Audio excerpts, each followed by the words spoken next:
everybody, it's James with Love My Pups and My Breeder Supply. I did a video literally the other day about this co-ownership, and so I had quite a few questions and responses on that, so I thought I'd kind of give a bit more detail. So the first thing is that this all started because I had a comment from somebody who was saying, you know, maybe you're a puppy mill, but and I had a lot of support from people who said, oh no, he's obviously not a puppy mill. But the question was completely fair enough. And I have no problem with, especially when people like that person ask things in a very sane and normal way.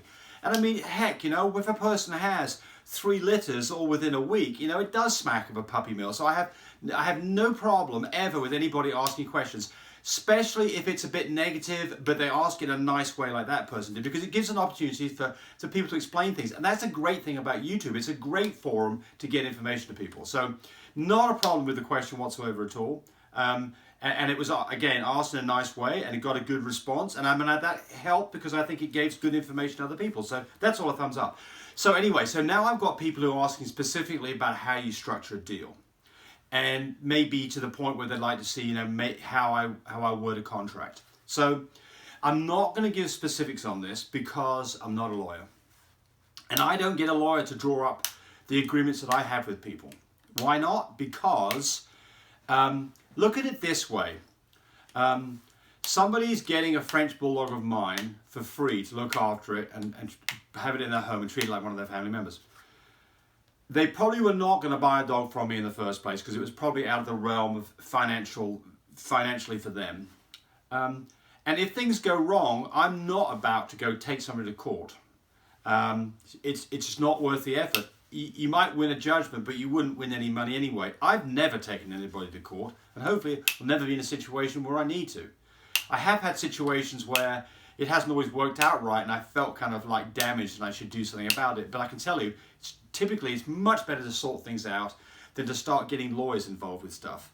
Obviously there are time for lawyers, but I don't think this is one of them. Now, take my advice with a grain of salt it always deserves, because I may be giving you really bad advice here, but I'm going to tell you how I structure a deal.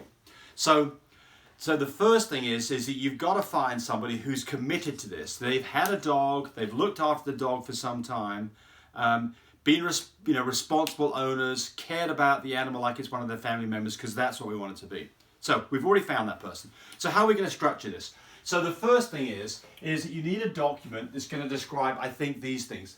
The first thing is there's going to be some money. There's going to be some money that's going to is going to be between you. You wanted to specify what's happening on the money front. Like, are they getting the puppy for free? Okay, good. That needs to be in there. Are they going to get some money back when you have puppies? If so, how much money are they going to get based on what conditions? And so here's some things to think about.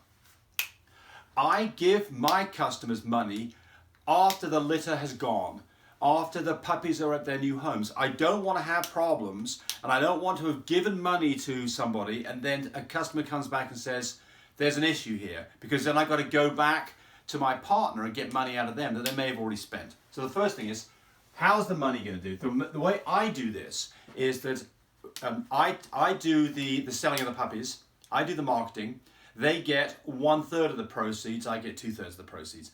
That's the way I do it.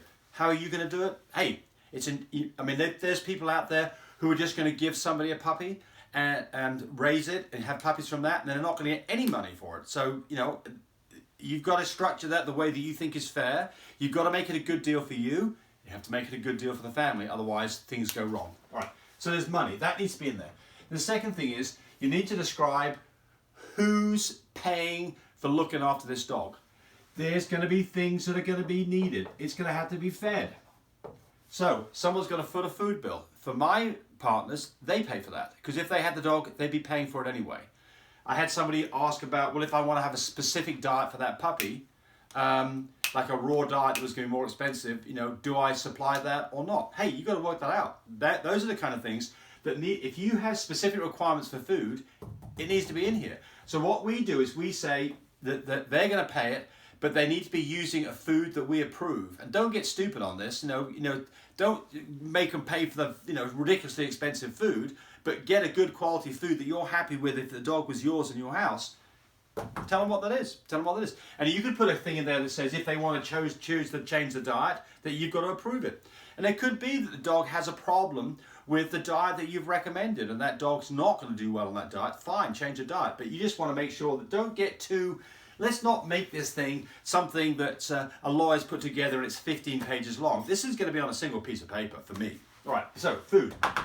What's going to be the rules about who's paying for the food and what's the diet going to be? And if you need to change it, then it has to be approved by you. That would make sense. Okay, the next thing is vets. There's going to be problems. This dog needs to go to the vet. It needs to have its shots, it needs to have its wormings, it needs to have its heartwormings, it needs to have a C-section, it needs to have whatever. Who's paying for that? I pay for it. For me, if that dog was in my house, I'd be paying for that anyway. And I want to make sure that we're not scrimping on this stuff and that we're doing anything we need to do. But on this one, I would put a clause in there that says that they need to be approved by you. You don't want to get into a situation, for instance, where something has gone wrong with this dog. And now there's a $10,000 vet bill that they quietly went off to the vet and had some surgery done, and there's a $10,000 vet bill and they want you to pay it. You don't want to be in that situation. So you need to have a thing about, if this dog needs to go to the vet for routine stuff, you're paying for it. But anything that's more than a certain amount of money requires your approval. Number 4 is going to be, who's going to be paying for the stud service? So if you're going to breed this dog, there's going to be some stud service involved, and who is paying for that and who's taking care of that process? So in my contract, it's me, just like the vet's bill is me, that is them, and this one we split 1 to 2 on that one. All right. So stud service, who's paying for stud service?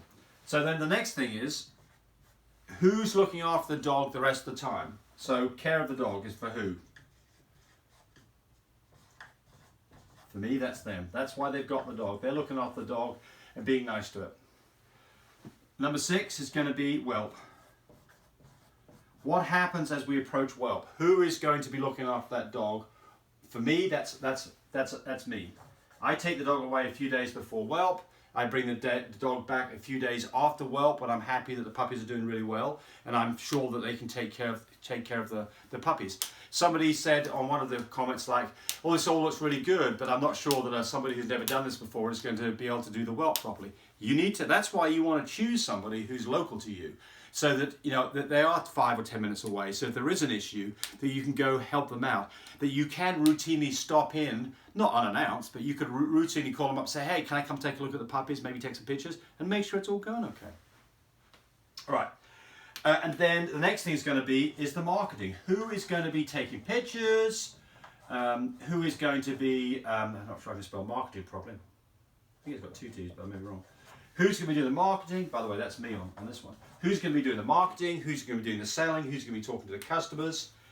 That's me. Now, I do have my customers quite often FaceTime potential customers because the puppies are in the house with them and they can see them playing.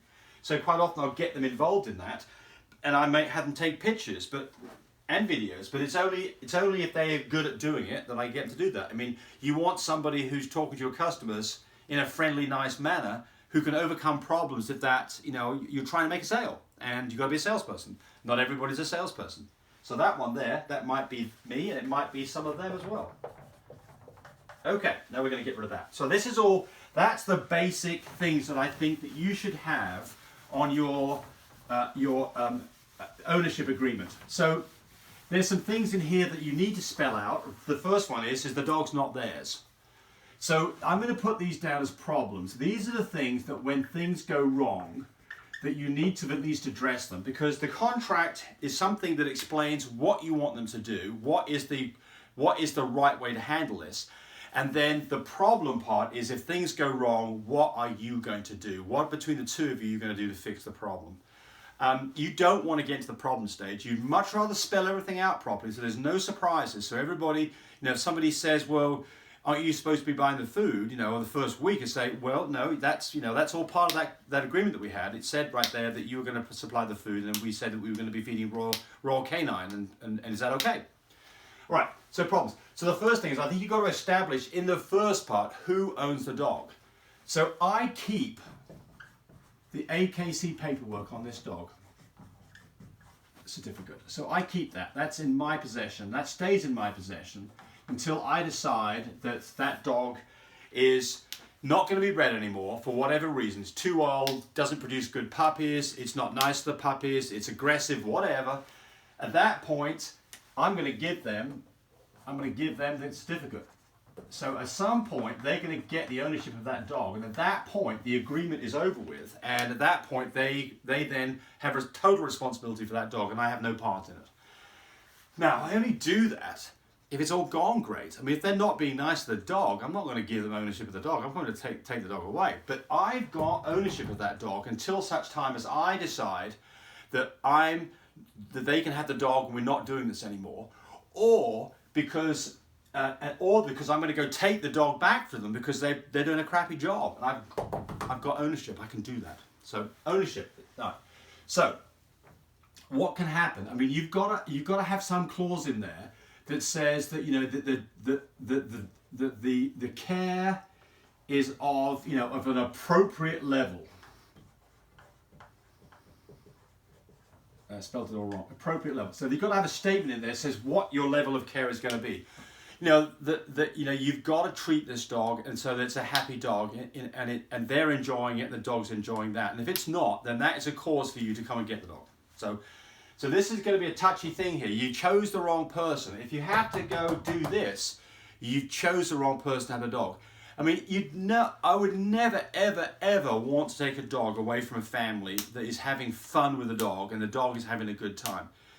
Now, you need to specify some things about that they cannot sell the dog. It's not theirs. They can't give the dog away. It's not theirs. That they can't move out of state. So that's another one you could run into a problem with, is that somebody decides that, you know, we're not going to live in this town anymore. My husband's got a job. We're moving 1,000 miles away. That's a problem. Their dog is still in their care. If they've done a good job, go and negotiate that deal. You know, what do you do here? Do you let them take the dog? If they've been doing a great job and they can send pictures to you and you can get it done long distance, hey, I guess they can keep the dog. But if that's not going to work for you, then they'll give the dog back. So there needs to be a clause in here that says what happens if they don't want the dog. So what happens if they quit? There needs to be something mentioned about what happens if they quit. So, you know, it's too much work. It's too much effort. The puppies are crapping all over the place. The dog barks at night. Whatever the reason is, if they don't want the dog, they don't want the dog. And you should not force the dog on them. You should get your dog back. But I think you've got to spell out what happens here. So for me, that if there is a litter on the ground at this point, and they want to quit before we've started selling dogs, and they haven't done much of the puppy process, then they're not going to get much or any of the money that's going to come out of this. They've got to get to the end of this cycle of having puppies successfully, and those puppies being adopted by other people before the money is handed over. But if they want to quit at any point, they can for $0. So at any point they decided they've had enough, they can bring the dog back, and there's no, you know, you get the dog back, they don't get any money, you all shake hands, and that's the end of that. So that needs to be in there. Then the next thing that's going to happen is what happens if the dog dies. Let's say the dog gets stolen. If it dies. So what happens if it dies? So you've got to spell out what's going to happen. So for me in my contracts, I don't hold anybody responsible ever. You know, if the dog got run over, if the dog got stolen, if the dog get lost, these things unfortunately happen, and you know, it's a sad day. But I think that for you to try to go back and recoup losses is going to be tough, especially since the person wasn't buying the dog in the first place. So I think that this one is, you need to just, you know, that's on you. That's on me, that one is. I'm gonna bite the bullet on that one. They're gonna bite the emotional bullet because they've been attached to the dog. And it may be that you want to give them another puppy at this point. And it may be that you don't because you felt they were delinquent in the way they were behaving the dog, and the dog should never have got in trouble in the first place. So then what happens? What happens if there's some illness? There's some serious illness.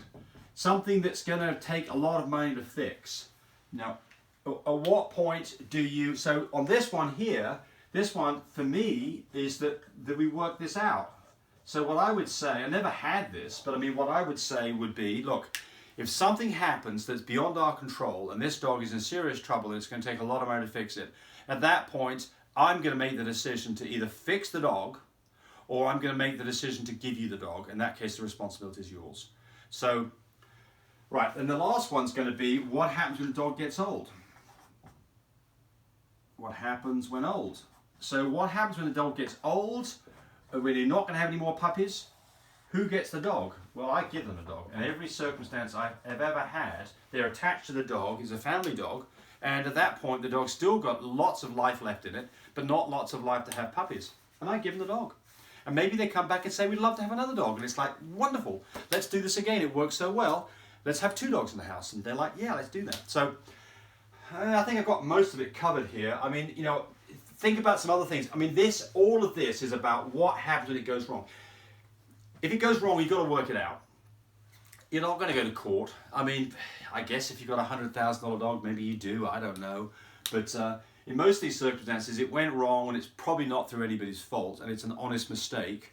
And, you know, it's either because, you know, it just doesn't fit in with their lifestyle where they thought it would, or there's a problem with the dog, or there's, you know, the litter's not been very successful. But, you know, try to work things out whenever you can, because it's just so much better for both parties. Hey, I hope this has been useful. Appreciate all the comments, especially the nice ones that people have said about us not being a puppy mill. We're not, and we do care about our dogs, and I'm hoping that you care about your dogs too. So please, give us a thumbs up, subscribe to us. If we're getting things wrong, then absolutely let us know, and be nice to your doggies. Bye, everybody.